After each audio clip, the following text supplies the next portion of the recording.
जय जगन्नाथ। मुन्ना आउ सत्य दुहे भारी भल सांग। एमिति दिने बसी पाठ पढ़ु पढ़ु दुहे स्थिर कले जे पुरी जाई महाप्रभु जगन्नाथ को टिके दर्शन करिबा पई, कारण एते दिन पर छुट्टी मिली थाए। आउ एमिति सुजोग आगको आउ मिलिबो कि नाही एमिति मनरे भाबी पुरी जाई टिके कालिया को दर्शन करि आसीबो बोली मनस्थ करिथांती दुहे। दुहे एमिति स्थिर कले जे छुट्टी रे हॉस्टेल रु घर को न जाई पुरी जिबे। मुन्ना कहिला छुट्टी रे घर को गले ताकू भारी बोरिंग लागे, जेहेतु से छोट बेलू गाँव रे न रही हॉस्टेल रही पाठ पढ़ी आसुची, तेणु गाँव रे सी बेस क्या चिन्हि नाही कि जानी नाही। एवं ता बापा मध्य ताकू तागिद करती गाँव र पिलामानक सहित खेल बुल न करिबा पई। एपटे तार केही सान भाई भौणी मध्य नथांती। बड़ भौणी बाहागर सरी जाय थाए बहुत दिन आगरु, तेणु घर को गले से गोटे रूम भितर बसी टीवी देखिबा छड़ा आउ किछि उपाय न थाए। तेणु पुरी जाय टिके बुली आसिले मनटा भल लागिबो बोली दुहे मनस्थ करिथांती पुरी जिबे। एवं मुन्नार सांग सत्य सी संपूर्ण कालिया प्रेम रे बाइया। मुन्ना ठारू एमिति कथा सुनिबा परे ताकू एमिति लागिला कि सत्य जेमिति कालिया ठाकुर ताकू हाथ ठारी डाकुचंती। हेले सत्यर मुंडरे चड़क पड़िला। पुरी जीवा पई मन करिछि सिना, हेले से जीव केमिति? ता पाखरे जमा पैसा टिए भी न थाए। बहुत कष्ट करी ता बापा ताकू हॉस्टेल रखी पाठ पढ़ाउचंती। आ तांको स्वप्न को पूर्ण करिवा पई सत्य मध्य अहरह चेष्टा करुथाए। आ से जदि बापा को एकथा कहिबो ता बापा गाली रे बरसी देई जिवे ता उपरे। हेले एकथा सत जे जाहा उपरे थरे कालिया ठाकुर दया करे आ डोरी लगाई ताकू डाके ताकू बा किए रोकी पारिबो ता पाखकु जीवा पई। मुन्ना एपटे सत्य को साहस देला एवं कहिला तू केवल मो सांगरे चल, मु तोर सबु कथा बुझिबी। मुन्ना पाखरु एमिति कथा सुनी सत्य भी पछघुंचा देला नाही। से मुन्ना को कहिला मो पई जेतिकी तू खर्च करिवु आर मासरे बापा पैसा पठेले हॉस्टेल खर्च और पॉकेट खर्च रु काटी मु तते देई देबी। एमिति कथावार्ता होई दुहे स्थिर कले जे आसंता काली सकाळे ट्रेन रे बाहरी जिवे पुरी। हेले सकाळे स्टेशन को जाई देखिबा बेलकू पुरी अभिमुखे जीवाकू थिबा सेदिनर समस्त ट्रेन बातिल होई अछि। एकथा देखि मनटा पूरा सुखीगला सत्यर। एमिति लागिला ता इच्छाटा जेमिति इच्छारे ही रहीगला। किंतु मुन्ना एते जिद्दी पिला जे जमा हार मानिबा पिला नुह। से सत्य को साहस दी कहिला देख सत्य आमको पुरी जीवार अछि, से ट्रेन रे हो कि बस रे हो जेमिति हेउना काहे कि आमे पुरी जाई पहुंचीबा। थरे बाहरीचे माने कालिया को दर्शन न कला जाए त्राही नाही। तेणु दुहे स्टेशन रु फेरी एक पैसेंजर बस रे चढ़ी गले पुरी अभिमुखे। भितरे पसी देखंती जे पूरा अनुगुल सहरटा ए बस भितरे। एते ठेला पेला रे भी जाहाकू थरे कालिया निशा लागिची ताकू बा किए रखी पारे ताकू बा कि जंत्रणा। तेणु सेई ठेला पेला चपाचपी भितरे भी दुहे एक गुड़िया छिड़ा होई आसीगले पुरी जाए। बाटरे बस रु 2 जण ओल्हेई जाउथांती तो 4 जण चढ़ी जाउथांती। से जहा भी हेउ पुरी आसीबाटा थय थिला दुई सांगंक पई। बसटी पुरी पहुंचीबार 2-3 किलोमीटर पूर्वरु हठात खराब होई गला। कंडक्टर सेठार समस्त को उल्हाई देला।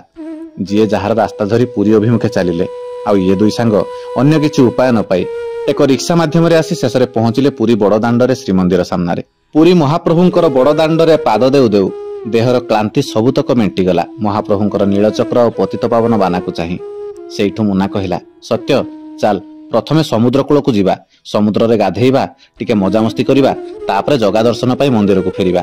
किंतु सत्यर इच्छा किछि अलगा थाए। तार इच्छा थाए जे प्रथमे जगन्नाथ को दर्शन करिबा पाई। तेणु सत्य कहिला ना ना आग चाल टिके नीलाचलिया को दर्शन करि आसीबा तापरे जेउ कथा। हेले टिके संकोच मन रे कहूथाए, कारण सिए आसी थाए मुन्नार साहाय्य रे। तेणु ताकू मुन्ना कथा रखिबा को हेबो।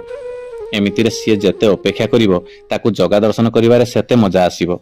एकथा भाबी मुन्ना कथा अनुसारे सत्य और मुन्ना दुहे प्रथमे चलिले समुद्र कूल को। सत्यर समुद्र पानी को भारी भय, तेणु सी समुद्र कूल रे बाली उपरे बसी रहिला आ मुन्ना चलिला समुद्रर पानी रे मजा उठेबाकू। हाँ जीवा पूर्वरु सत्य को ता मनी पर्सटा धरई देई गला। कहला तू एठी बसी था मु आसीबा जाए। मुन्ना मन भरी समुद्रर जुआर और भट्टा को उपभोग करुथाए। समुद्र रे किछि समय गाधोइबा परे ऊपर को आसी शौचालय रे भलसे गाधोई पाधोई दुहे चलिले बड़ दांड अभिमुखे। समय सेतेबेल को 12टा बाजी जाई थाए। से समय चली थाए साहाण मेला दर्शन, जेउथिरे भक्त माने महाप्रभुंकर रत्न सिंहासन पाखकु जाई दर्शन करिवार सुजोग पाउथिले। तेणु दुहे मुन्ना आउ सत्य लंबा धाड़ी रे जाई छिड़ा होई गले दर्शन पाई। किंतु ठीक सिंहद्वार पहुंचिबा बेलकू साहाण मेला दर्शनटा बंद होई गला। एक कथा को देखि सत्य मने मने बहुत दुख कला, अभिमान मध्य कला कालिया ठाकुरंक उपरे। मने मने कहिबाकू लागिछि कालिया एते बाट धाई आसीथिली तुमर दर्शन पाई, सबु कष्ट को फू करी उड़े देइथिली आ शेषरे तुमे एमिति कोन कल, टिके दर्शन रु भी वंचित करी रखिल। ठीक अछि तुमर जदि एमितिका विचार मो पाई दर्शन देब नाही बोली पण करिच ताहाले मु आज फेरी जाउची। हेले मने रख ठाकुर आउ केबे भी डाकिले जमा आसीबिनी। सतरे तुमे बड़ नाटुआ ठाकुर, निज हाथ सबकिछि अछि बोली तुमे एमिति मो सांगरे खेलुच। मुन्ना आउ सत्य सेठी किछि समय मंदिर भितर नीलचक्र को सामना करी छाई टिके खोजी बसी पड़िले थका मारिबा पई। सकाळु हॉस्टेल रु बाहरी आसी थांती जे पेटरे पानी टिके भी पड़ी न थाए दुहिंकर। पेटरे प्रबल भोक। तेणु मुन्ना कहिला, हौ सत्य दियंकर तो दर्शन होई पारला नाही, समय आमर बहुत कम, संध्या सुधा हॉस्टेल रे पहुंचिबा पई पड़िबो। तेणु चाल आउ किछि अपेक्षा न करी अबड़ा खाइबा आउ तापरे बाहरिबा। एमिति कहू कहू मुन्ना सत्य को ता मनी पर्सटा मागिला। दिय दर्शन मजारे सत्य सेतेबेल को भूली जाई थाए कि मुन्नार पर्सटा ता पाखरे अछि बोली। किंतु से जेतेबेले मुन्ना को ता पर्स देबो बोली ता पॉकेट रे हाथ मारिला, देखिबा को पाइला जे पर्सटा आ नाही। चड़क पड़ीगला सत्यर मुंडरे। सबुआडे खोजिले दुहे पर्स को, अनेक लोकन को भी पचारिले। शेषरे निराश हेबाकू पड़िला, पर्स आ मिलिलानी। हुए तो ठेला पेलारे कुआडे पड़ी जाई थाए, नहेले किए पॉकेट मारी देइछि। एमिति भाबू भाबू सत्यर रागटा आहुरी बढ़िबाकू लागिला कालिया ठाकुरंक उपरे। तेणु सेई मंदिर भितरे थाई कांदी कांदी बड़ पाटिरे कहिबाकू लागिला सत्य, अरे ए छलिया ठाकुर, दर्शन न देई दुख तो देलु, सेतिकिरे तो मन बुझिलानी जे शेषरे भोकरे मारिबु बोली कोन एठिकी डाकी आनिचु। जाउची आजी तो दुआररु भोकिला फेरुची, सत कहूची जगा, बंची थिला जाय आउ केबे आसीबिनी तो दुआरकू। एमिति कांदी कांदी शेषरे दुहे भोकिला पेटरे 22 पाहाच देई बाहरी आसुथांती। 22 पाहाचरु उल्हेइबाकू जाउथांती दुई जण। हठात तांकू जणे किए पछपटु डाकिला। सत्य बुली पड़ी चाहिला बेलकू कला रंगर चेहरा सांगरे चंदनमखा मुह जणे पुरुष ब्राह्मण। पेटरे पैता पड़िछि, आखि दुईटा गोल गोल, भारी सुंदर देखा जाउथांती। सत्य और मुना से ब्राह्मणर डाकरे पछकू फेरी से ब्राह्मण पाखकू जिबारु से ब्राह्मण जनक एमानक हाथकू बढ़ाई देले मनी पर्सटीए एवं कहिले, एई पर्सटी सिंहद्वार पाखरे पड़िथिला, नियो। एतिकी कहि चली गले।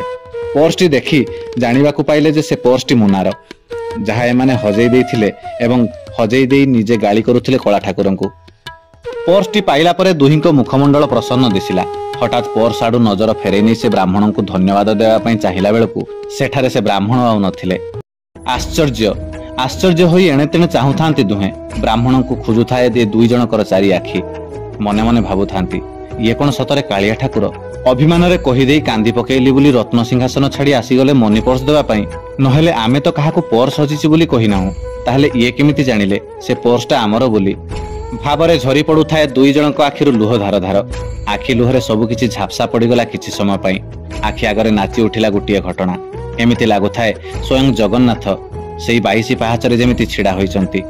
मनकु आसुथाए ये कुहुक ना ठाकुरंक माया जाल। कोन टिकिए रागिकी कहिदेली बोली रत्न सिंहासनरु मो ठाकुर उठी आसीचंती 22 पाहाचरे दर्शन देबे बोली। खुशीरे आत्महरा होई सत्य नाची नाची कहि उठिला, देख देख 22 पाहाचरे मो कला ठाकुर। सेइति पई तो से भक्तर भगवान। भक्तर गाली जाहाकु रसगोला परि लागे, भक्तर लुह जा पई प्राधान्य रखे, से आउ केही नुहंती। कोटी ओडियांक मौड़मणि प्राणर देवता महाप्रभु श्री जगन्नाथ। आज भी ए घटना मने पड़ी जाए मुना आउ सत्यंकर।